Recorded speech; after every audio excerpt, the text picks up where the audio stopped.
masalahnya adalah tenggang rasanya, pemilihan jamnya, kegiatan berlangsung, suaranya diatur sedemikian rupa. Kemudian kita juga harus paham sedekat apa antara lokasi kegiatan di sekitarnya.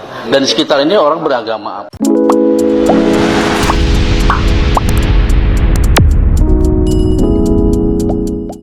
Ya, itulah video dari Kemenak yang sudah kita dengarkan terkait dengan komentar beliau, karena beberapa waktu lalu ada pemuda Katolik yang melaksanakan ibadah Rosario bersama dengan mahasiswa yang lain, tetapi mereka dilarang oleh oknum RT ya.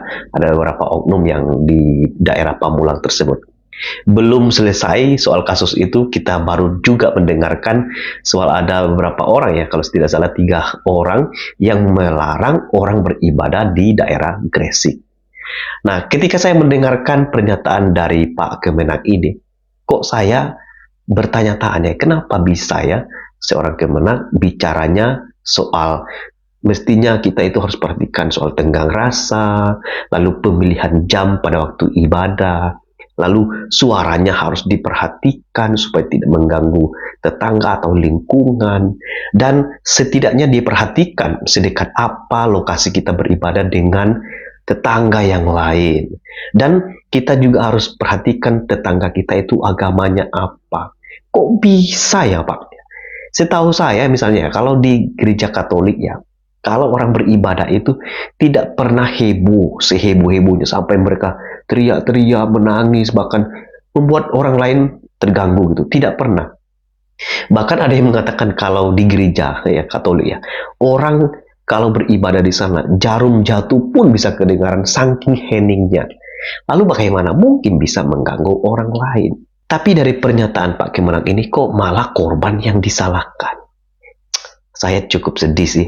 Seharusnya Pak itu harus menjadi penengah untuk mencari solusi supaya semua kita itu memang kita harus saling menghormati dan menghargai agama apapun. Supaya kita tetap punya hubungan yang baik.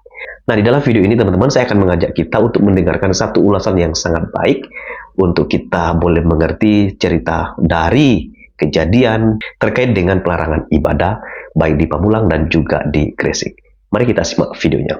Persoalan diskriminasi yang dilakukan oleh kelompok mayoritas pada kelompok minoritas di Indonesia masih terus terjadi. Itu karena persoalan mendasar di bangsa ini sampai saat ini tidak diselesaikan. Bahkan banyak pemuka agama yang memelihara sekat perbedaan. Di antara mereka banyak juga yang menyebarkan narasi yang isinya penghinaan dan merendahkan agama lain, tapi tidak mendapat tindakan. Supremasi hukum menjadi sebuah angan-angan karena desakan mayoritas tetap dinomorsatukan. Misalnya, ada gereja yang sudah berizin di Bogor, sewaktu mau melakukan pembangunan, warga protes, dan gereja akhirnya batal dibangun di lokasi tersebut. Umat Kristen yang sudah mengantongi izin harus mengalah dan pindah lokasi. Padahal hak mereka sama, tapi tidak mendapatkan keadilan yang merata. Itulah fakta getir kerukunan beragama di Indonesia. Kerukunan dan kehidupan harmonis umat beragama hanya menjadi sebuah slogan dalam pidato. Tapi fakta di lapangan terdapat friksi seperti api dalam sekam. Sebelumnya di Pamulang, Banten, ada oknum RT yang memprovokasi warga sehingga menimbulkan bentrok dengan mahasiswa Katolik yang sedang mengadakan kegiatan doa Rosario. Dalam bentrokan itu terdapat korban luka akibat bacokan senjata tajam. Upaya polisi untuk bergerak cepat menangkap pelaku penganiayaan ini perlu diapresiasi. Hal itu menegaskan tindakan RT dan masyarakat setempat itu salah di mata hukum. Tetapi pernyataan Wakil Kepala Kantor Wilayah Kementerian Agama, Kemenak, Kota Tangsel, Asep Aziz Nasar, justru malah seolah mementahkan kondisi tersebut. Awalnya, Asep memang memberikan pernyataan normatif bahwa tidak ada aturan larangan umat Katolik melaksanakan ibadah di tempat tinggal. Itu artinya ibadah boleh dilakukan di rumah.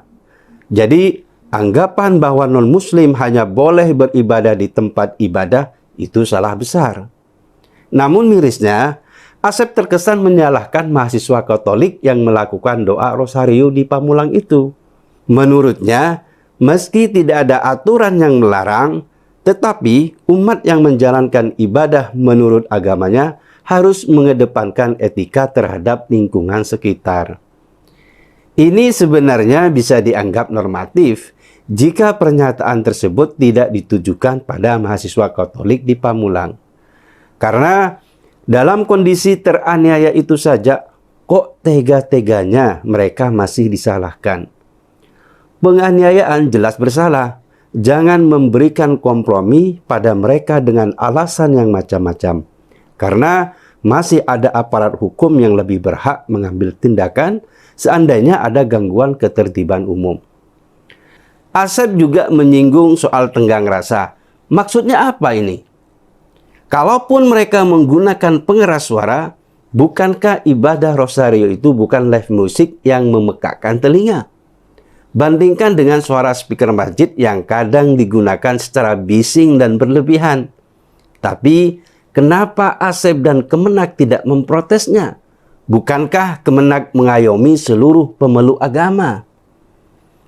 Sikap tidak adil pemangku kepentingan inilah yang menjadi salah satu faktor jumawanya kelompok intoleran di Indonesia. Karena hukum tebang pilih. Kalau pelanggar hukum adalah mayoritas, pemangku kepentingan tutup mata. Tapi kalau minoritas yang beribadah tanpa mengganggu ketertiban sekalipun, jika diprotes warga, maka akan diberhentikan ibadahnya. Kemenak yang diwakili Asep itu mestinya bersikap bijak dan seimbang. Yang perlu mereka edukasi itu kelompok mayoritas yang baperan. Orang-orang ini harus diberi pemahaman tuntas tentang pentingnya sikap toleransi.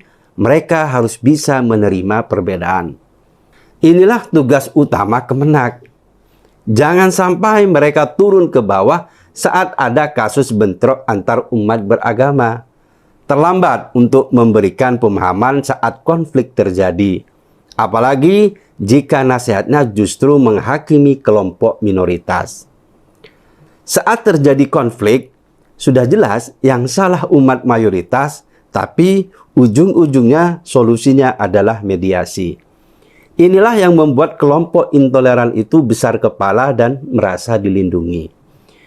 Indonesia mengalami krisis toleransi. Pemerintah dan aparat hukum harus jemput bola melakukan edukasi pada kelompok fanatik dan cupet nalar. Jangan menunggu ledakan baru mengambil tindakan. Kasus intoleransi di Pamulang belum selesai disusul dengan munculnya sebuah video tentang ibadah umat Kristiani di Kabupaten Gresik yang diberhentikan oleh 3 orang beredar di sosial media.